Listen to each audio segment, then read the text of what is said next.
ISIS has rampaged through Syria and Iraq, slaughtering prisoners, beheading hostages, destroying religious shrines of those they call heretics and infidels, and have now, with typical brazenness, resurrected slavery. A new edition of ISIS's online English-language magazine, Dabiq, announcing seemingly with pride the revival of slavery before the hour being Judgment Day.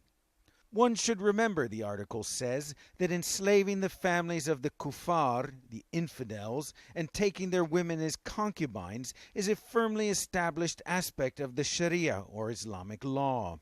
And this is not a theoretical proposition.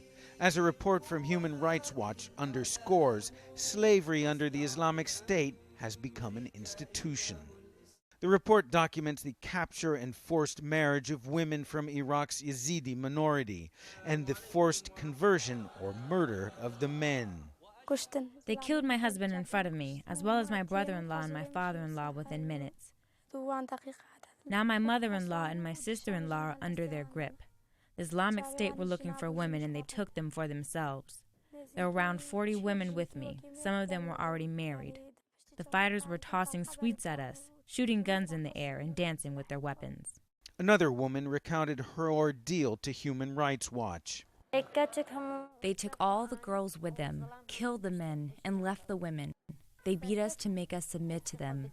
As much as we could, we didn't let them touch our bodies. ISIS makes no attempt to deny the claims, but rather confirms them in the magazine.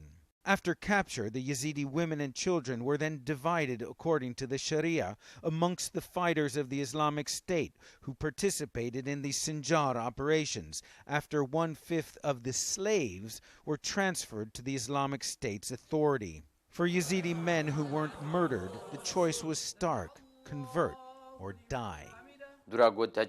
They asked us if there was anyone who didn't want to convert to Islam. Of course, anyone who said no would be killed. No one dared to refuse.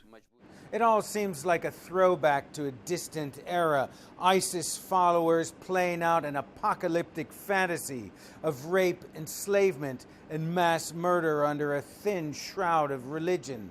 But it's not a fantasy, it's reality. Ben Wiedemann, CNN, Baghdad.